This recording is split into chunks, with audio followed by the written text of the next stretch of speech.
বদের হাঁটির দুষ্টামির technique দিন দিন update হইতাছে। যত তাড়াতাড়ি সম্ভব থামানোর বুদ্ধি বার করো। বাবা টেনশন করো না, আস্তে আস্তে চিন্তা করো। বদের হাঁটি তুমি চুপ থাকো, তুমি একটা কথা বলবা না। খালু জান আমি একটা বুদ্ধি দেই। আর হাতে পায়ে বাইন্দা জঙ্গলের মধ্যে ফিকা মেলা খালা দিয়া হেন।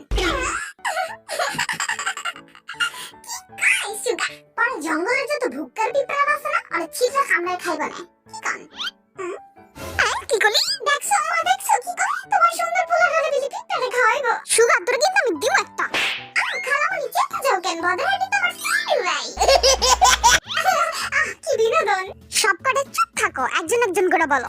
বাবা গো, আর সবার কাজ আমারে দিয়া করায়। কিছুক্ষণ পর পরই নাকি আর খিদা লাগে, বুঝি না কেমনে।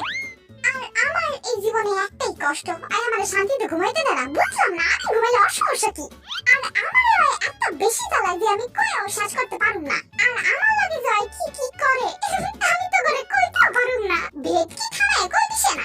আমি কি করুম? ওই কামড়ি করে এমন কইতে গেলে বেড কি আহে। ওই দিন একটা বুড়া বেটিতে ফোন দিয়া কয় হ্যালো জানো আবে ওই খাওয়ামনির পোলা আমার খাওয়া তো ভাই চুপ করে থাক। তুই যদি বেশি কথা কস না তাইলে কিন্তু আমিও খাওয়ামনির কাছে সব গিয়ে কয়ে দেবো তোর কথা। আমি তো কিছু জানি না, কি কমো? বদের হাঁটি তুমি দেখি গুন্ডা হয়ে গেছে বাবা। কিন্তু বাবা হয়তো সব মিশা গয়। হইছে, চুপ থাকো, আমি বুঝতে পারছি তোমরা কোনটা কেমন। বাবা জানো কালকে পাশের বাড়ির টান চুরি করে লবণ দিয়া লয় আর খায়, লয় আর খায়। কইস না, তুই কিন্তু প্রমিস করছিলি কইস না। তারপর জানো বাবা কি করছে? ওই পাশের বাড়ির টাকুমাটা মামা আছে না, ওই মামার মতো আম ফিক্কা দিছে। তারপর একটা হাতে আম নিয়ে বালা মানুষ সেজা খাইতে খাইতে আপারছে। লবণ দিয়ে আমরা কিন্তু মাথায় খাইতে সেই লাগছিল। মজা হয়েছিল না কুকি ওই দিন? আমার জিগায় অনেক মজা হয়েছিল। বুঝতে পারছি, তার মানে তোমরা ব্যাক কয়টা মিলিয়ে আকামগুলা করো না।